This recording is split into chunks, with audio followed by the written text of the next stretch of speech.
Oyè yìí kókó lè kó ń kó èyí dà ní ṣe yẹ wá sọ ẹ bọ́ta kẹ wá sọ̀rọ̀ nísìn. Kókó lè kó ń kó èkó kí n kó ṣá. Wọ́n ti wọlé gbéyàn ní Lagos State o. Oyè bọ́ta nísìn wọ́n ti wọlé gbéyàn ní Lagos State.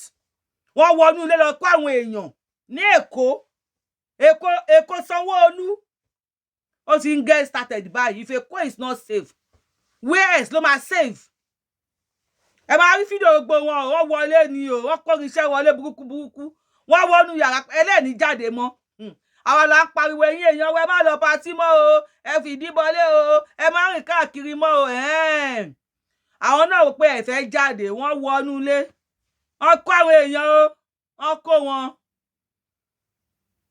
And again àwọn aráàlú tó ń bílí pé àwọn tó ń ṣe kínní àwọn lè lọ gbà wọn. May their soul rest in peace. Àwọn tó náà àwọn fẹ́ lọ. Wọ́n ṣàrà mẹ́rin ká máa lò irinṣẹ́. Ẹ̀yin mọ̀ tó bá ti rí bọ̀ lọ́wọ́ ẹ̀ ní Lagos State àbí ní ilẹ̀ Yorùbá òun ń lọ ni. Àwọn lọ. Àwọn èèyàn tó pẹ́ ó yẹ káwọn náà tiẹ̀ jáde. Pé táwọn pípọ̀ yìí gbé dání. Ọ̀pọ̀ àwọn local government vigilante SCDA gbogbo wọn. Everybody rọ́ tẹ̀lé pé ẹ̀ lè wọlé kẹ́kọ̀ọ́ àwọn èèyàn náà. Ẹ tó wà lórí site ẹ̀ tó ń wò nǹkan ẹgbẹ́ òun ẹ̀ tún wọlé lọ káwọn èèyàn. Ẹ lè lọ bẹ́ẹ̀. Àwọn èèyàn jáde pẹ̀lú wọn. Ṣùgbọ́n nǹkan ju nǹkan lọ o. Akúwárá rí ẹ̀pọ̀n wèrè ó mèrè sá. Wọ́n da ìbọn burúkú bá àwọn èèyàn wa. Jàgàbá ń jẹlẹ̀. Bàbá ẹ wo ọ̀rọ̀ pọ̀ nínú ìwé kọ́bọ̀ o. It's so saddening. Wípé eléyìí lè máa ṣẹlẹ̀ sí àwọn ọmọ aládé. Ní ìlú wa, ẹ ká kọ́kọ́ wo bí wọ́n ṣe kọ́kọ́ wá kó wọn. Kì í ṣe òru o. Ẹ má ṣe mistake o. Wọn ò wọlé lóru o. Òru kọ́ ni wọ́n wá kó wọn o. Ọ̀sán gangan ni o ní Lagos State. Ẹ̀yin Yorùbá nation, ẹ fẹ́ bọ́ọ̀lù, ẹ fẹ́ bàdújẹ́, ẹ fẹ́ túlù. Ẹ rí fídíò àwọn tí wọ́n lọ kó. Wọ́n ṣe wọlé kó wọn, wọ́n tẹ̀sí kó wọn lọ. Dẹ̀dẹ̀ máa rí fídíò àwọn tí wọ́n pa náà. May their soul rest in peace. Tó bá mú wa kó lẹ́yọ kọ̀ọ̀kan méjì ẹyọ kọ̀ọ̀kan méjì ẹyọ kọ̀ọ̀kan méjì mélòó la fẹ́ kú. If Lagos State is not safe nílẹ̀ Yorùbá, where else ló lè safe? Wọ́n ṣe wọlé kó wọn ni. Ẹ kọ́kọ́ wọ́n ṣe wọlé kó wọn ná. Because ọ̀rọ̀ yóò tó bá náà kàn ń rùyàn, ọ̀kan ń bíyàn nínú. Ìgbà tẹ́ ẹ̀ provide iṣẹ́, àwọn yẹn náà sọ criminality, wọ́n sọ di normal thing. Wọ́n sọ crime di normal thing. Àwọn náà rẹ̀ excuse give tó kàn dùn mí ni pé ọmọ tálíkà tí wọ́n ń gbé. Tálíkà ni wọ́n ń gbé. Àwọn tó pa iṣẹ́ tálíkà bí tálíkà Ọlọ́run bí tèmi ni wọ́n. Tó ń dùn mí nìyẹn. Àmẹ́yìn náà gbọ́n. Ẹ jẹ́ ká kọ́kọ́ bọ́n ṣe kó wọn náà ká tó bọ́n ṣe pa àwọn tán pa. Kidnapping happening right now in Nigbe Alagemo, back of Jordan. Right now. Ọmọ kí ni gbogbo eléyìí báyìí. Ọmọ wọ́n gbéyàn méjì o, wọ́n ti gbéyàn méjì lọ o. Wọ́n ti gbéyàn méjì o. Yáyín. Wàhálà wọ́n wà bẹ́ẹ̀ sẹ́. Wọ́n wà bẹ́ẹ̀ báwọn ló yìnbọn yẹn. Ṣé ń gbọ́ òun bọ̀n? Ṣé ń gbọ́ òun bọ̀n? They don't go far. Then there àwọn èèyàn tó pariwo olè. Kí náà jí gbé? Wọ́n jí èèyàn gbé. Olè wọ́n jí èèyàn gbé. Ní ọ̀sán gangan. Wọ́n wọ inú ilé lọ gbé èèyàn. Àwọn aráàlú nìyẹn padà pera wọn jọ. Wọ́n pa àwọn fìjìláńtẹ́, wọ́n pe CDA. Ẹ lọ dira o, má dira ikú pa. Wọ́n ní tó gbà. Àwọn tí wọ́n tún wá ń jiyàn gbé sí àwọn wọ́n tún wá ń rẹ ìbọn tí wọ́n. Babaláwo tó ń ṣògùn àfẹ́ẹ̀rí fáyán ló ń ṣe ògùn àrìnà kò fẹ́ dìyẹ. Ó fẹ́ ká máa bọ́ ni o, many things sí òhàn síta. Ọba kan wọn ò sọ síta ni o 4-0 ní scores o. Tẹ́ ẹ̀ bá gbọ́kẹ́ lọ gbọ́ dáadáa 4-0 ní scores. Ká ọba Olúfọ́mọ o. Láàárín 2 weeks ọba 4 ni wọ́n pa. 3 ń pariwo láàárín kinní kan. Wọ́n tún ti pa ọba Òjímù. Local government. Ọba Òjó Ọláyínká up to date. Ẹ lọ wo àwọn punch everything gbé up to date. Rí picture ọba yẹn gbé síta. Ṣé pé tó bá pa ọba tí àbá rí gbé síta. Though I gbé details síta. If you are following me on my YouTube, you will see it. Ọba Ìjímù, local government, Kogi State. Ọba Òjó Ọláyínká. You can go and Google search it. Oko ló bá lọ. Ẹ má bínú máa show video mọ́ ìpa àwọn tó pa fún yín.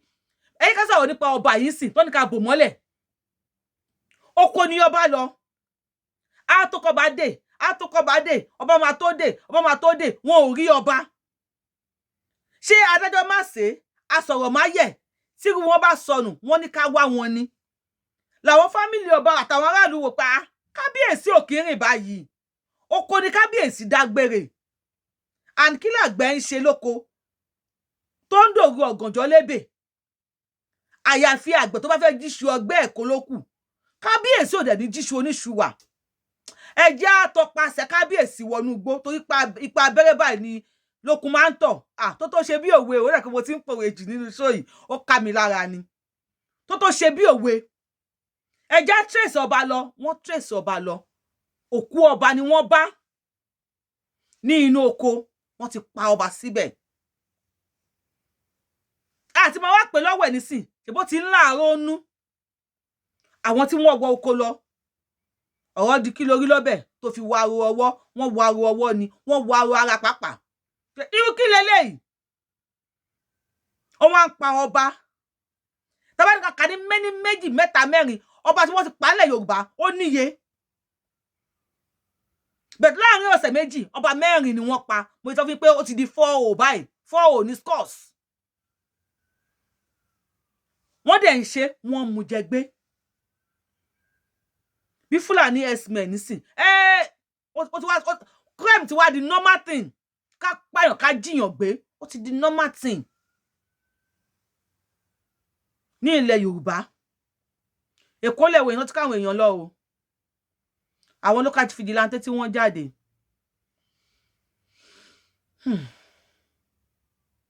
may their soul rest in peace torí tán gbé dání tábàtẹ̀ ní ká dira má dira o ikú pa ẹ́ o àwọn ọba ń sin àwọn olówó tí ń dira pẹ̀lú bulletproof cars if you have been following me ẹ pé mo ti gbé jáde táwọn tó ń ṣe bulletproof cars táwọn yẹn sọ wípé demand ó ti pọ̀ jù ju supply àwọn lọ àbí ju production àwọn lọ táwọn olówó bá rówó ra bulletproof cars táwọn tó jẹ́ middle class tí wọ́n rówó lọ ṣe oògùn láti fi dira mo fẹ́ béèrè lọ́wọ́ yín àwọn tí wọ́n ti rówó jẹun kọ́ káwọn máa retí ikú wọn at any time yes because àwọn tí wọ́n lọ jí ń gbé yìí sí tálíkà Ọlọ́run ni wọ́n àwọn tálíkà pé èmi náà you see tálíkà Ọlọ́run ni wọ́n obìnrin àwọn vulnerable people wọ́n ti wá ń take wọn for granted nísìn obìnrin ọmọdé obìnrin ọmọ kékeré àwọn tálíkà Ọlọ́run bó ló fẹ́ wọ́wọ́ sí ẹ tó jí gbé yìí nísìn á béèrè owó wọ́n lè ní kó lọ mú 20 million 50 million wá bó náà ti máa rí torí Ọlọ́run àbí irú kí la kóra wa sí báyìí adé ń pariwo Yorùbá nation wọn la fẹ́ fọ́ọ̀lù la fẹ́ dà lúrú Sunday Adéyẹmọ kí ló ṣe táwọn ọba ò fi dìde sí wọn ló bú ọba ṣáwọn tó ń wọlé nísìn tó ń pa ọba ń sìn ṣé kò bẹ́tà kí Sunday Igboho bú ọba kí àwa Yorùbá nation pátápátá ká pariwo ká bú ẹ̀yin ọba yìí ká bú ẹ̀yin bàbá wa yìí ṣé kò bẹ́tà ju àwọn tó wá ń pa yín lọ báyìí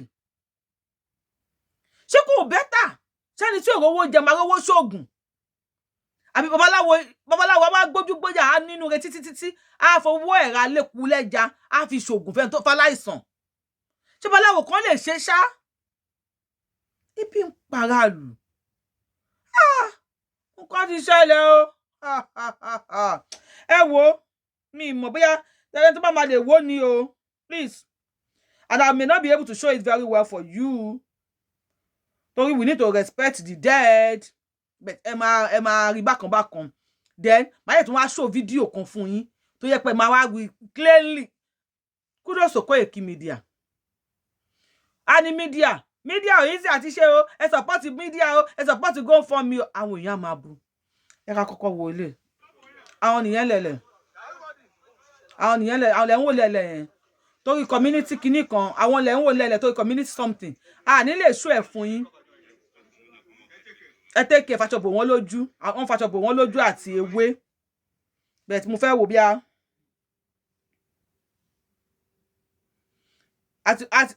àti ṣúrọ̀ báyìí àwọn ni ẹ ti rí wọn lẹ̀lẹ̀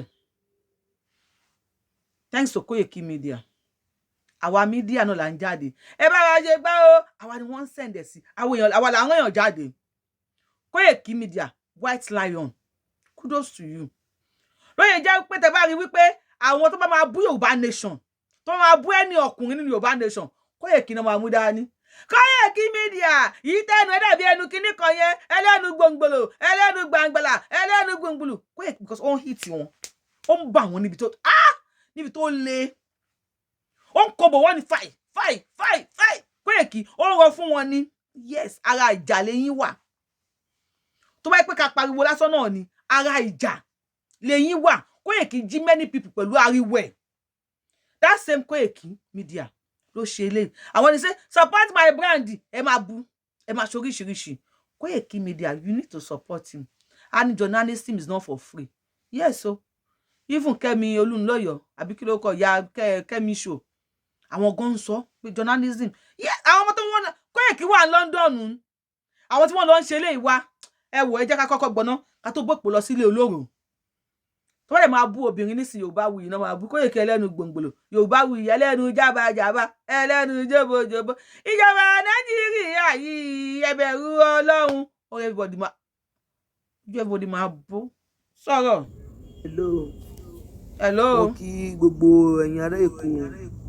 Mo kí gbogbo ẹ̀yin ará Ìkòròdú. Ẹ kú àfaradà.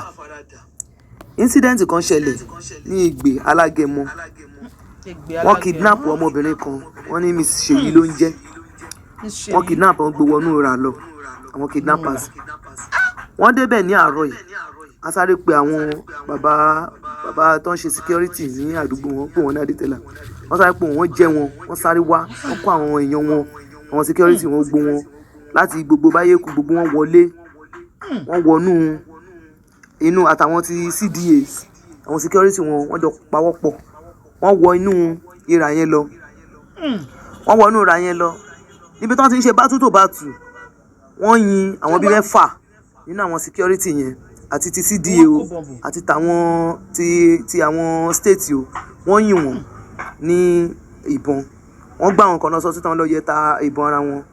But àwọn ló ká wọn tó wá láti ọ̀dọ̀ àwọn CDAs yẹn, wọ́n pa 2 nínú wọn. Wọ́n kú instantly. Tó dáwọn yẹn náà mọ inú ìrà yẹn. So àwọn yẹn náà funds wọn fún wọn níbọn, wọn jẹ́ kán gbébọn dání tó lè fi ta ọkùnrin, but àwọn yẹn náà mọ ọ̀nà yẹn. Torí pé wọ́n mọ ọ̀nà yẹn náà ṣe ń tọ́ ibẹ̀ yẹn lọ. Àwọn security yẹn tẹ̀lé wọn lẹ́yìn, wọ́n mọ ọ̀nà, but àwọn 2 yẹn àwọn náà kọ́ gba ìta ìbọn, wọ́n dẹ̀ balẹ̀. So àwọn tó kùnà tó jẹ́ security tó fara gbá kìnìún, wọ́n kó wọn lọ sí hospital. Nǹkan tí mo ṣe ń give information yìí nítorí nǹkan tí ó ṣe ojú mi ni. Nǹkan tí mo ṣe ń give information yìí, tá bá rí èèyàn kan tó bá di ní ọ̀la ń sìn, wọ́n bẹ̀rẹ̀ sí máa sọ news káàkiri wípé àwọn olè wọ́n pa kidnapper 2 kan ní kinní kan wọ́n mú àwọn kidnapper kan, ìbọn bá àwọn kidnapper kan. Àwọn kidnapper kan ni ó kú o. Àwọn security àdúgbò yẹn àwọn náà kú o. Wọ́n rí àwọn kidnapper yẹn mú di bá ṣe ń sọ tí kinní tílẹ̀ ọjọ́ yẹn fi ṣú.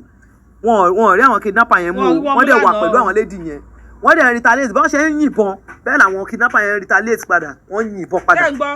Tí gbogbo àwọn ẹlẹ́ṣọ́ ààbò tàbí pé bóyá wọ́n lè help wa, gbogbo wọn pátá náà padà sẹ́yìn. Àwọn sójà gan tán yọjú, wọ́n láwọn gbọ́ ìró ìbọn làwọn ṣe wá síbẹ̀.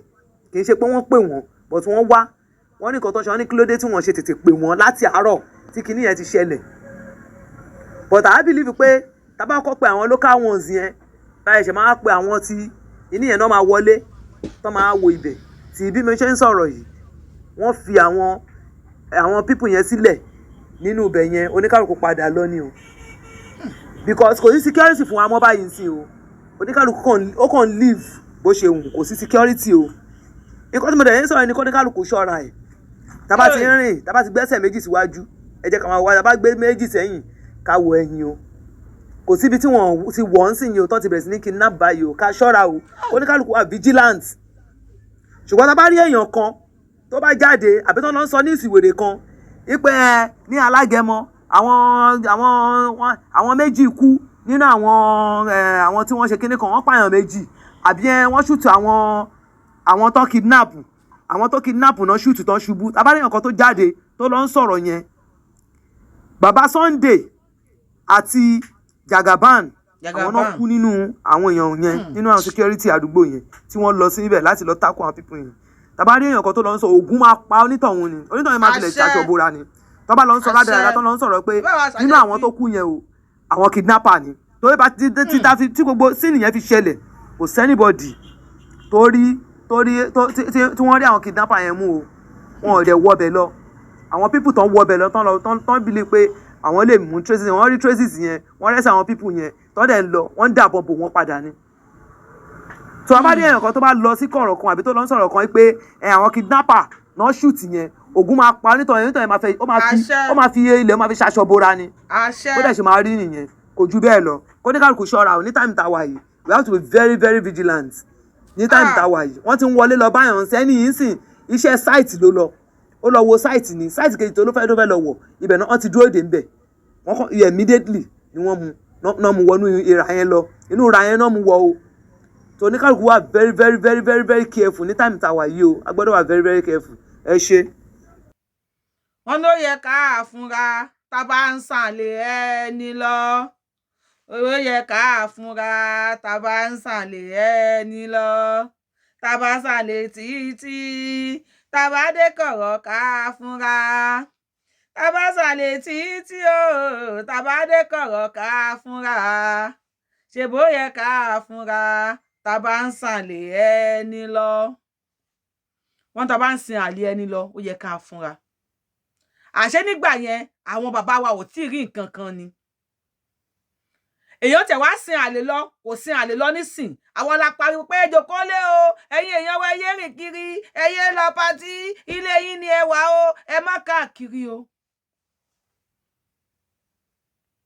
Yorùbá pòwe pé ẹnì kò kí ń wà nílé kó fọrùn rọ àìgbélé ẹni ká fọrùn rọ àti wà nílé wá ń sàtí ń kán lọ́rùn àfọrùn rọ nìkan ọrùn ń ṣẹ́ dànù ni.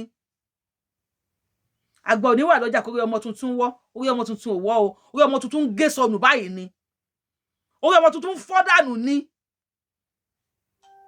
Ẹ̀yin àgbààgbà ilẹ̀ Yorùbá kí lẹ̀ ń wò gọ́vnà Sanwó-Olú kókó lè kóńkó wọ́n ti kó dé kó báyìí nísìn kò ẹ̀jẹ̀ máa ṣẹlẹ̀ lẹ́kọ̀ọ́ náà o à ń ṣe àbàkàdàdà àbà ni o eléyìí tó ti ń bọ́ sójú táyé ó ti ń gòsì báyìí ó ti ń ṣẹlẹ̀ báyìí ní rẹpẹtẹ. Bàbá Sunday àti Jagaban nísìn wọ́n jí láàárọ̀ òun káwọn ò ní di ọ̀sán kọ́ lọ rescue àwọn tí wọ́n gbé ni ẹ̀wọ̀n táwọn pípìn yẹn gbé dání wọ́n ròyìn táwọn pípìn yẹn gbé dání. Nílẹ̀ Haúsá wọ́n ṣe local vigilante tí wọ́n kẹ́rù lé wọn lọ́wọ́ pé ẹ lè lo anything wọ́n kọ́ àmì sáàrin àwọn repeated boko wọ́n kó wọn sáàrin wọ́n kó gbogbo wọn pọ̀. Àwọn náà láwọn mọ́lẹ̀ Yorùbá tó yẹ pé bóyá ìṣẹ̀lẹ̀ yẹn sọ máa fèsì ara wọn pé nothing dey happen àwọn pípọ̀ yìí náà ò lẹ́mìí méjì ṣùgbọ́n ẹ handcuff wà nílẹ̀ Yorùbá ẹ sọ wá di handicap nílẹ̀ Yorùbá ẹ̀yin bàbá wa náà ni wọ́n ń lò fún wa do we say ẹ ṣe nǹkan kan do we say ẹ gbọ́ nǹkan kan now but tó ti hit nísìn wọ́n ti ń pa ọba ní many of yẹn ń sọ̀rọ̀ díẹ̀ náà dẹ̀ ni ọ̀rọ̀ díẹ̀ náà lẹ́ ń sọ tó sọ̀rọ̀ síta. Nígbà tó lóye Sunday Adéyẹmọ Ìgbòho jáde òòṣà báyìí kọ́ máa pa wá mọ́sẹ̀ nídàá sí ní kan lọ pa òun fúnra rẹ̀. Sunday farabalẹ̀ ẹja ṣe báyìí kí ni tó fi jáde tó pé wọ́n ń jí wa gbé náà ló ṣe jáde. Okay iṣẹ́ àdúgbò organize àwọn boys náà lè ṣiṣẹ́ yìí fún wọn níjẹba fún wọn ní salary. You might say government cannot do everything, but there are some ways the government should share. Many of olówó ilẹ̀ Yorùbá club lẹ máa lọ ọmọ lẹ máa lọ máa gbé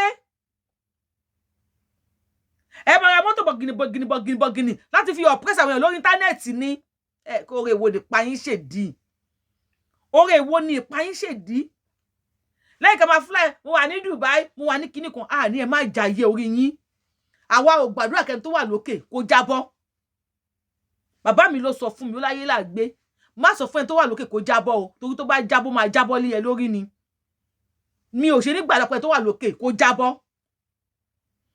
ṣùgbọ́n if you are lókè if you can protect yourself with bulletproof cars if you are lókè if you can do oògùn tẹ́lẹ̀ protect ara yín pẹ̀lú ẹ rántí àwọn tó wà nísàlẹ̀ tó yẹ pé wọn ò rí owó tó máa fi jẹun dépò tó máa rówó ṣe oògùn ká má ti sọ pé bulletproof car ẹlòmíì tó máa fi jáde láyé kò ní ra táyà bulletproof car Ọlọ́run ló máa ń pín bẹ́ẹ̀ kì í ṣe pé òun náà ò ṣiṣẹ́ tó bá ní kó fi owó níní kó fi iṣẹ́ ṣíṣe pín owó níní àwọn tí wọ́n ń gbẹ́ kànga ló yẹ kí wọ́n lówó jù iṣẹ́ agbẹ́ kànga ò easy tàbí àwọn tó ń fọ́ àpáta ẹ lọ Kwari kẹlẹ́ wọ àwọn tí wọ́n ń fọ́ àpáta níbẹ̀ many of you opportunity lẹ rí bó ṣe ń ṣẹlẹ̀ yìí ẹ ti wò pé wà ní bulletproof cars tí if you have been following me you will know I have shown it where àwọn tó ń ṣe bulletproof cars sọ pé demand àwọn Nigerians now due to insecurity in Nigeria ó ti more than production táwọn ń ṣe. How do we go about this? Ẹ bá wa share video yìí fún àwọn èèyàn káàkiri kí wọ́n lè mọ̀ wípé ó ti red. Ṣé tí wọ́n bá àwọn tó ń jí gbẹ̀yìn ní sí tó bá dé wọ́n á ní bàbá Sunday ti kú Jagaban ti kú ìyàwó bàbá Sunday àti ìyàwó Jagaban wọ́n máa rí àwọn ẹ̀ pé ẹni báyìí lọkọ mi lọ rescue tó ń fi ṣe báyìí fún the same way tẹ́ fẹ́ ṣe fún Sunday Igboho náà nígbà yẹn. Ẹ̀yin tẹ́ ń wò mí what is the next step? Kí ló kù tá máa ṣe? Kí ló kù? Àwọn tí wọ́n ti pé wọ́n fẹ́ bá Yorùbá nation là ń sọ. Ẹ lọ wo comment section tó bá ní wọ́n ti pa ọba kan o ní anywhere apart pé Yorùbáwùyí any body tó bá fi lè post pé wọ́n pa ọba kan o ẹ lọ sí comment section. People are happy wípé wọ́n pa yín. People are happy now pé wọ́n tẹ̀ tí ń pa ẹ̀yin náà. Ó yẹ kán pa olówó kí tádìkà máa ní bàbá yìí. Now people are happy pé yes ó ti kàn yín. Because ìgbà tí kò ń ṣe iṣu ẹnìkan ò gbọ́. Odò wa ń gúnyán nísìn ariwo ta. Ìkòkò wọ̀lú ó ń pọmọ tálíkà ẹ ló ń fọ̀lú mọ́. Ó ti ń wọlé sọ ti ń pa ọmọ olówó náà sí ẹ wá ń pariwo síta. Ibi máa ń sọ fún yín ní gbogbo ìgbà pé ìyà tó ń jẹ ọmọ tálíkà lọ́wọ́ ó ń ṣe press up ni. Ọlọ́run ọmọ tálíkà ó kàn fún ọmọ tálíkà ṣe press up ni. Tó bá yá akọjú sọmọ olówó àwọn tó ń gbé tálíkà yìí wọ́n sì ń ṣàwàdà lọ́wọ́ ni. Ó nígbà tó máa gbé tálíkà míì tó pa àwọn fámìlì ẹ̀ tí yẹn ní ẹ wò ẹ fi ṣe ohun tẹ́ bá máa ṣe kò sí ṣíṣí because ní gọ́ọ̀mù wọn ta wọ́n bá yìnbọn tó pa ilé ní bó dẹ̀ máa tà wọ́n ni wọ́n padà jókòó pé àwọn ń waste time ara àwọn lórí tálíkà ni bulletproof cars iṣẹ́ ní bọ́ọ̀lẹ̀ ń bẹ̀ ni tẹ́ bá ra bulletproof cars ṣe ti ra kidnapping cars anti kidnapping proof cars ẹ ti ra wọ́n mọ̀ bó ṣe máa ṣiṣẹ́ yín wọ́n mọ̀ to many of them náà tó ń gbọ́gà DSS sí kí ló sọ tó ń gbé tó dé ọ̀gá SDSS kìíní tó dé kí ló sọ ó ní many of them are graduates they speak Polish English lẹ́nu but yẹ́ tó ń bi wọ́n pé kí ló dé wọ́n bi òun pé iṣẹ́ ò lè dá sílùú bẹ́ẹ̀ ṣe ń dáṣẹ́ sílùú àwọn ọmọ yín lẹ̀ ń kú síbẹ̀ gbogbo bẹ́ẹ̀ ń dá iṣẹ́ kalẹ̀ nílùú àwọn ọmọ yín òun lẹ̀ ń dá síbẹ̀ ẹ jẹ́ gbọ́dọ̀ tí ìyá yìí sọ kí analyse ẹ̀ níwọ̀nba ṣókí ẹ rí i pé àwọn aráàlú gan ò tún trust yín èyí tẹ́já síwájú wa ó lóun ṣe voice torí pé kí ẹ má lọ di ọ̀la kẹ má lọ bọ́ọ̀tà kẹ má lọ parọ́ wípé àwọn tí wọ́n pa yẹn pé kidnapper ni wọ́n tàbí olè ni wọ́n bàbá Sunday àti Jagaban ni wọ́n pa ẹ̀rọ ayé wa lóde ẹ̀yin ọba ẹ̀yin ìjòyè ẹ̀yin dà ọ̀gá Sanwó-Olú where you dey show your face gbogbo yín tẹ́ ìjọba tán bá pa gbogbo àwọn tẹ́ ìjọba lé lórí tán bóyá máa jọba lé màálù lórí ni I don't know ẹ̀yin olówó ẹ mọ̀ pé tálíkà wà tó pé àwọn kan wà tí wọn ò ní owó ni wọ́n ṣe ń pè yín ní olówó torí pé ẹ ní owó ni torí pé àwọn kan ò ní láti mọ value pé ẹ̀yin jẹ́ olówó tí ò bá sí tálíkà kò ní sólówó kọ́ ni gbogbo tálíkà ti pa wọ́n tán o gbogbo ẹni tó kó owó máa useless Ọlọ́run ṣe ní grade by grade káwọn kan máa ju àwọn kan lọ ẹ lè assist àwọn tó wà nísàlẹ̀ ẹ bá jọba sọ̀rọ̀ kí ló ṣẹlẹ̀ kí ló dé pẹ̀tẹ́jú pé àwọn protected ilé tí mo wà tó bá dé stage kan àwọn tó bá ti máa èèyàn lọ tó lọ ń rọ̀bù báǹkì wọ́n ti determine ni tó bá dé stage kan no amount of security tẹ̀lé kó sílé yín mi ò náà máa jí yín gbé o ṣùgbọ́n ẹ ṣe nǹkan kí nǹkan tó jọ ṣe gbogbo wa nǹkan tí ń ṣe gbogbo wa nílẹ̀ Yorùbá ń ṣe àmọ́ ni vigilante ilẹ̀ Haúsá kí náà ṣe sí ẹ rí pé ẹ̀pọ́n ní wọ́n máa lo oríṣiríṣi ni tílẹ̀ Yorùbá ni ò easy àbí ìbíyàn ló dìde fún wọn lé Haúsá àbẹ́yàn kọ́ Bello tó dìde fún wọn lé Haúsá ẹjá gbọ́ lẹ́ẹ̀kan sí àwa náà kí n sma ẹ kú àfaradà incident kan ṣẹlẹ̀ ní Ẹ̀gbẹ́ Alágẹmọ wọ́n kidnap ọmọbìnrin kan wọ́n ní Miss Ṣèyí ló ń jẹ́ wọ́n kidnap wọn gbé wọnú ra lọ àwọn kidnappers wọ́n débẹ̀ ní àárọ̀ yìí a sáré pé àwọn bàbá tó ń ṣe security ní àdúgbò wọn pé wọ́n ní àdìtẹ́là wọ́n sáré pé wọ́n jẹ́ wọn wọ́n sáré wá wọ́n kó àwọn èèyàn wọn àwọn security wọn gbó wọn láti gbogbo báyé gbogbo wọn wọlé wọ́n wọnú inú àtàwọn ti CDAs àwọn security wọn jọ pawọ́pọ̀ wọ́n wọnú ra yẹn lọ ibi tó ti ń ṣe bátú tó bátú wọ́n yin àwọn bíi 6 nínú àwọn security yẹn àti ti CDA o àti tàwọn ti àwọn state o wọ́n yin wọn ní. ìyá mi bátú tó bátú kọ́ yẹn bátú tó bátú kọ́ wẹ́ pé ní bátú tó bátú ó dàbí ẹni wípé àwọn kan kó èkè dání àwọn kan wá mú shoot and cock ìbọn dání àwọn pẹpupẹpu ìbọn tó yẹ wípé wọn máa bẹ̀rù àti yìn gan ni mẹ́ni ìbọn yẹn ta ló ń rọta sínú ẹ̀ fún wọn ṣé gọ́ọ̀mẹ̀ntì ló ń fọ̀ǹdẹ̀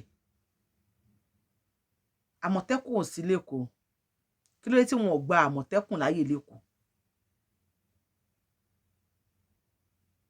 no mo ń bèrè ní o many of the boys tó ń jà káàkiri ládùúgbò yẹn kí ló ń fi wọ́n ṣàmọ̀tẹ́kùn kó fi ń dè wọ́n kó fún wọn níbọn battle to battle okay you can say battle to battle because ara àjà ni eyín wà màmí àwọn náà jáde wọ́n sọ̀rọ̀ ẹ̀mí èèyàn 6 ni wọ́n yìn níbọn ìbọn gidi táwọn lè gbé dání ká bàbá tó yin ẹyọ kan kó tó tún wá kọ̀ọ̀kì ẹ̀ kó tó yin ẹyọ kan kó tó tún wá kọ̀ọ̀kì ẹ̀ ẹ mọ̀ kó máa lágbára. ìbọn wọ́n gbá àwọn kan lọ sọ sí táwọn lọ yẹ ta ìbọn ara wọn but àwọn ló ká wọn tó wá láti ọ̀dọ̀ àwọn CDAs yẹn wọ́n pa 2 nínú wọn wọ́n kú instantly tó dáwọn yẹn náà mọ inú ra yẹn táwọn yẹn náà funds wọn fún wọn níbọn wọn jẹ́ kó gbé bọ̀dá tó lè fi takùn àbọ̀ táwọn yẹn náà mọ ọ̀nà yẹn torí pé wọ́n mọ ọ̀nà yẹn náà ṣe ń tọ́ ibẹ̀ yẹn lọ́wọ́ mú àwọn security yẹn tẹ̀lé wọn lẹ́yìn wọ́n mọ ọ̀nà but àwọn 2 yẹn àwọn náà kọ́ gba ìta ìbọn wọ́n dẹ̀ balẹ̀ so àwọn tó kùnà tó jẹ́ security tó fara gbá kìnìún wọn kó wọn lọ sí hospital tí wọ́n kó wọn lọ yẹn bàbá Sanwó-Olú ẹ bá wa share fídíò kókan gọ́vnà Sanwó-Olú iṣẹ́ ìlú làwọn pípò yìí ṣe o bóyá ẹ lè help wa ẹ lè bá wa sanwó hospital bills wọn bóyá ní dandan kọ́ ni kẹ́ lọ ẹ rán àwọn sọ̀ǹgbé yín lọ ẹ bá wa san hospital bills wọn torí àti jẹun gan ó di iṣẹ́ o dípò hospital bills. nǹkan tí mo ṣe ń give information yìí nítorí nǹkan tí ó ṣojú mi ni nǹkan tí mo ṣe ń give information yìí tàbá rí èèyàn kan tó bá di ní ọ̀la ń sìn wọ́n bẹ̀rẹ̀ sí máa sọ news káàkiri wípé àwọn olè wọ́n pa kidnapper 2 kan ní kinní kan kìnìún kan wọ́n mú àwọn kidnapper kan ìbọn bọ àwọn kidnapper kan ni ó kú o àwọn security àdúgbò yẹn àwọn náà kú o wọn ò rí àwọn kidnapper yẹn mú di bá ṣe ń sọ tí kinní tílẹ̀ ọjọ́ yẹn fi ṣú wọn ò rí àwọn kidnapper yẹn mú o wọ́n dẹ̀ wà pẹ̀lú àwọn lady yẹn wọ́n dẹ̀ retaliate bá ṣe ń yìnbọn bẹ́ẹ̀ làwọn kidnapper yẹn retaliate padà. ìdí tẹ gbọ́dọ̀ bá wa share fídíò yìí ni bí wọ́n ṣe ń yìnbọn làwọn retaliate ló ń jùbọn fáwọn bàbá yẹn padà èèyàn 6 ọ̀tọ̀ọ̀tọ̀ wọn káwọn ladies yẹn kalẹ̀ o wọn kó wọn kalẹ̀ wọ́n lè fi wọ́n ṣe anything tó bá wù wọ́n wọ́n pé nothing dey happen kò sí tó máa ṣẹlẹ̀ káwọn ará àdúgbò ń ṣe àwọn fámílì àwọn yẹn kọ́ bẹ̀ sínú gádà owó nìyẹn o because what else kí ló kù wọ́n bẹ̀rẹ̀ sí ní máa lọ wá owó ká ìjọba èmi lọ́kàn yìí ẹ bẹ̀rù Ọlọ́run ìjọba èmi ló kàn nìkan kọ́ o ọmọ Nàìjíríà yìí ẹ bẹ̀rù Ọlọ́run nígbà tá ń pariwo Yorùbá nation ẹ̀yin lẹ ń takù wá ẹ̀wẹ̀ ẹ̀yin ọmọ Nàìjíríà yìí ẹ bẹ̀rù Ọlọ́run ó ti kàn anybody nísìn kọ́ lọ́ máa yẹ kó ṣẹ́ ìwo mọ́ wa lára ni ó kan lówó ń kan tálíkà ń kan everybody ebi ti fẹ́ fọ́ ojú anybody 2024 ebi ò gree for anybody no gree for anybody 2024 ebi ò gree fún anybody ebi ti ya wèrè mọ́ wa lọ́wọ́ àpariwo ebi ń pa wá o àti rí yẹn pariwo tó tún wọlé gbé wá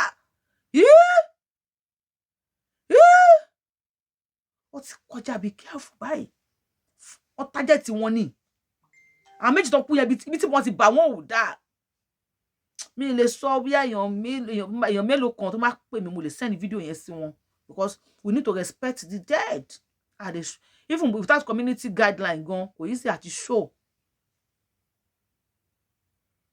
imagine can you just imagine ká jẹ́ 100 million tó bá pa kan lẹ́nu tó pa kan lọ́la pé 100 million mọ́ ó dà ká jẹ́ 1 billion kíyàn kún mi sínú drum tó bá fọwọ́ tọ́kù díẹ̀ kó ńbẹ̀ lẹ́nu tó tọ́ díẹ̀ kó mẹ́la drum yá máa lọlẹ̀ díẹ̀ ni lọ́dọ̀ tí wọ́n ń bí sí wọ́n rẹ̀ sí wọ́n gbáyùn lórí ilẹ̀ èèyàn kan bímọ 12 lọ́dọ̀ wọn ibi bí èèyàn bímọ èèyàn kan méjì wọ́n pàdé mọ́ ebi ti fẹ́ fọ́ ojú anybody kò sówó school fees ẹ̀dẹ̀ wà ń bẹ̀ ń wò wá àgbà kí wà lọ́jà kó rí ọmọ tuntun wọ́ aláwọ̀ ọmọ tuntun ti bend ajé ògún gbọ́ orí ọmọ tuntun báyìí ti fọ́ dànù báyìí tó jẹ́ ẹ̀yin bàbá wa 4 ní scores o mo sọ fún yín tẹ́lẹ̀ àwọn ọba tán pa lẹ́nu ní 2 weeks 4 o àwọn mẹ́rin náà pa ọba John wọn gbé yẹn síta ṣùgbọ́n wà lórí ẹ lọ sórí Google John ọba Òjó excuse me ọba Òjó Ọláyínká wà lórí Google of Ijimu local government Kogi state àárín 2 weeks ọba mẹ́rin náà pa. wọ́n yin ìbọn padà tí gbogbo àwọn ẹlẹ́ṣọ́ ààbò tàbí lè pé bóyá wọ́n lè yẹ̀pù wá gbogbo wọn pátá náà padà sẹ́yìn àwọn sọ́jà gan tán yọjú wọ́n náwọn gbọ́ ìró ìbọn làwọn ṣe wá síbẹ̀ kì í ṣe pé wọ́n pè wọ́n but wọ́n wá wọ́n ní nǹkan tó ṣe wọ́n ní kí ló dé tí wọ́n ṣe tètè pè wọ́n láti àárọ̀ tí kinní yẹn ti ṣẹlẹ̀ but I believe pé tábàkọ́ pé àwọn local ones yẹn láì ṣe máa pè àwọn. sísítà mi ẹ ní sùúrù ẹni gbogbo àwọn ẹlẹ́ṣọ́ ààbò tó yẹ kí wọ́n safeguide yín gbogbo wọn ni wọ́n sá padà nǹkan jù kan lọ ni nǹkan ó ju nǹkan lọ ni tí akú arápá tó bá rí ẹpọn wèrè ó máa ajá dànù. kí ni mo sọ fún yín tí akú arápá nǹkan ju nǹkan lọ ni ẹ wá láwọn sójà wọn láwọn gbọ́hùn bọ̀n ilé tí wọ́n pa wọn látàárọ̀ àwọn bàbá ẹ̀mí làwọn náà so mọ́rùn tó bá pa wọ́n Nigerian government kọ́bọ̀ wọn ní fáwọn ọmọ wọn tó bá pa American soldier ẹyọ kan èyí tẹ́ wà nílùú òyìnbó ẹ mọ̀ bó ṣe ń lọ tó bá pa American soldier ẹyọ kan ìmọ̀ọ́dún tó kú ọbẹ̀ tí ìlú táwọn àpò àyè ìlú tó ń ṣe pa American soldier kódà kan pa American police ẹyọ kan nǹkan ayan they train their life they stay awake to let the citizens sleep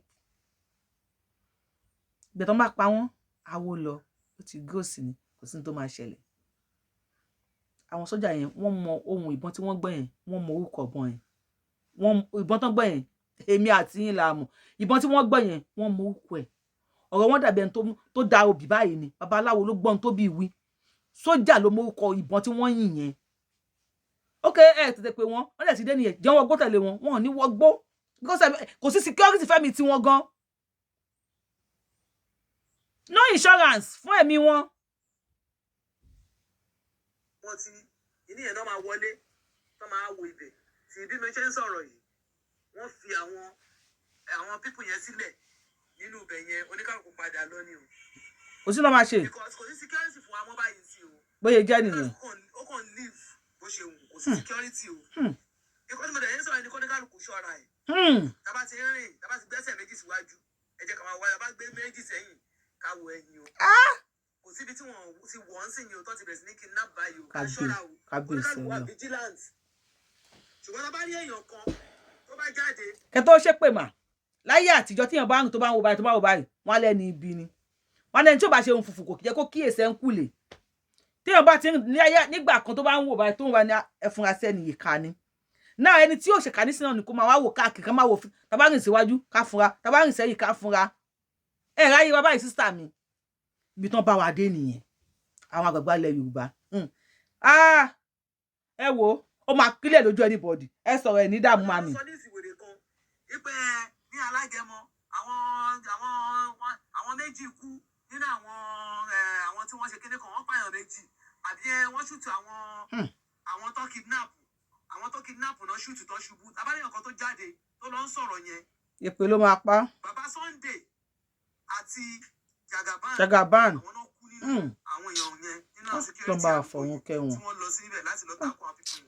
àwọn ènìyàn lẹ́yìn tó yọ lọ́run àṣẹ àṣẹ. tọ́ba lọ ń sọ ládàá tó lọ ń sọ̀rọ̀ pé nínú àwọn tó kú yẹn o àwọn kidnapper ni lórí bá tí gbogbo sílì yẹn fi ṣẹlẹ̀ kò sẹ́nìbọ̀dì tí wọ́n rí àwọn kidnapper yẹn mú o wọn ò yẹ wọ́ bẹ̀ lọ àwọn pípọ̀. ìgbà yẹn ò ṣe é wọ̀ lọ sísítà mi. tọ́ bìlẹ̀ pé àwọn lè mú traces wọ́n rí traces yẹn wọ́n lè ṣe àwọn pípọ̀ yẹn tọ́lẹ̀ lọ wọ́n dà bọ̀ bò wọ́n padà ni. ṣé ń gbọ́. tí wọ́n bá rí ẹ̀yàn kan tó bá lọ sí kọ̀rọ̀ kan àti fully armed. àwọn kidnapper náà ṣùtì yẹn òkú máa pa nítorí ẹni tó yẹn máa àṣẹ ó máa fi ilé ó máa fi ṣaṣọ bóra ni. àṣẹ. ó dẹ̀ ṣe máa rí nìyẹn kò ju bẹ́ẹ̀ lọ ó ní káàkiri ṣọ́ra ò ní táìmù táwa yìí we have to be very very vigilant. ṣé ń gbọ́ o. táìmù táwa yìí wọ́n ti ń wọlé lọ báyọ̀ sẹ́ni yìí sìn iṣẹ́ sáìtì ló lọ ó lọ wo sáìtì ní sáìtì kejì tó ló fẹ́ lọ wọ̀ ibẹ̀ náà wọ́n ti dúró dé níbẹ̀. immediately ni wọ́n mú wọnú ìra yẹn lọ inú ìra yẹn náà mú wọ o so oníkàlùkù wà very very very very very careful ní táìmù táwa yìí o a gbọ́dọ̀ wà very very careful ẹ ṣe mà ṣé ẹ ti gbọ́ ní ṣìrìn o èmi ò rí jù báyìí lọ o kó oníkàlùkù máa fúnra lókù báyìí ìfúnra lóògùn àgbà ìfúnra lóògùn ọmọ kékeré gan lọ́wọ́ tá a wà yìí.